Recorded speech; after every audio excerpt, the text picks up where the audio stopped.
এত গরমেও গত রবিবার আমাদের ছিল একটা অন্নপ্রাশন বাড়ি।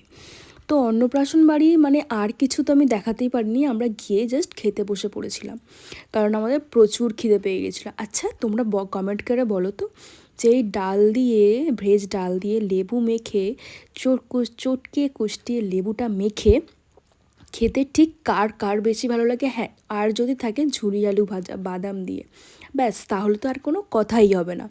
তো মেনুটা কিন্তু তোমরা অবশ্যই পড়ে নিও। আমাদের তো এত খিদে পেয়ে গেছিলো যে আমরা গিয়েই জলদি খেতে বসে পড়েছিলাম ফার্স্ট ব্যাচে।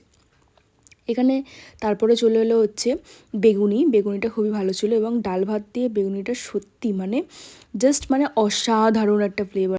তো তোমরা অবশ্যই বলো, ঝুরি আলু ভাজা বেগুনি দিয়ে এই ভেজ ডাল দিয়ে একটা ভাত মাখা, আর যদি হয় গরম ভাত, ওহো অসাধারণ লাগে খেতে। তারপরেই আমাদের কাছে চলে এসেছিলো চিংড়ি দিয়ে হচ্ছে এঁচোড় চিংড়ি যাকে বলে। তো এঁচোড় চিংড়িতে কিন্তু একটু চিংড়ি মাছটা আমরা যেহেতু ফার্স্টের দিকে বসছিলাম, জানি না কেন একটু কমই পড়েছিল, সেই জন্য আমার বর, বাবা মানে শ্বশুরমশাই সবাই আমাকে তুলে তুলে দিয়ে দিচ্ছিলো, যেহেতু আমি চিংড়ি মাছ খেতে খুবই ভালোবাসি। তোমরা অবশ্যই কমেন্ট করে বলে যেও তোমাদের কার কার চিংড়ি মাছ খেতে ভালো লাগে। আমার কাছে দেখো ঠিক এতগুলো চিংড়ি মাছ জমে গেছিলো, মানে দিয়ে দিয়ে সত্যি আমার চিংড়ি মাছ খেতে। আর এখানে ছিল চিকেন আর এবং ছিল মাছ, যেহেতু আমি পরপর চিকেন খাচ্ছি সেই জন্য আমি একটু মাছই ট্রাই করলাম। মাছ দিয়ে ডাল দিয়ে ভাত মেখে খেতে সে যে কী তৃপ্তি, সেটা সেটা বাঙালি ছাড়া আর কারোর বোঝা সম্ভব নয়।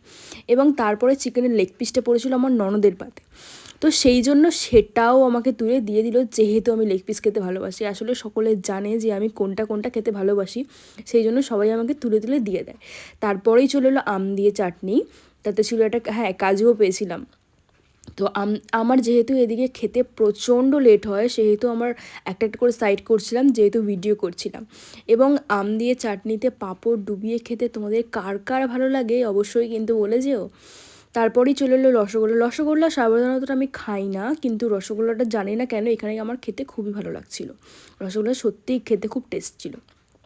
এবং তারপরে করেছিল আইসক্রিম, এবং আমি যেহেতু একটা আইসক্রিমে সন্তুষ্ট হতে কখনোই পারি না, সেই জন্য আমার আরও একটা আইসক্রিম এনে দিয়েছিলো। মোটামুটি 3-4টা আইসক্রিম তো আমি খেয়েইছিলাম। এবং তারপরে আমাদের পাগলামো বুদ্ধি সব দুজনের মাথায়, মানে কি বলবো, এখানে রাস্তা থেকে একটা জবা ফুল ছিল, সেই জবা ফুলটা তুলে আমার মাথায় দিয়ে দিয়েছি। এবং কোথাও আমরা যাব সেখানে ফটো ভিডিও শ্যুট করব না, এছাড়া তো আমি ঘরে ঢুকবোই না। হ্যাঁ হ্যাঁ, এটাই আমার মানে একটা কি বলবো, মানে ফটো ভিডিও ছাড়া সত্যি আমি ঘরে ঢুকতে পারি না। সেটা ছোট জায়গায় যাই কি বড় জায়গায় যাই, সেটা এমনি রেডি হই কি কোথাও যাওয়ার জন্য রেডি হই, আমার ফটো ভিডিও শ্যুট করতে সত্যিই খুব ভালো লাগে। তো এই করতে করতে রবিবার সকালটা তো খুব ভালোই কাটলো। তো তোমরা কমেন্ট করে বলো ভিডিওটা তোমাদের কেমন লাগলো। আজকের মতো টাটা।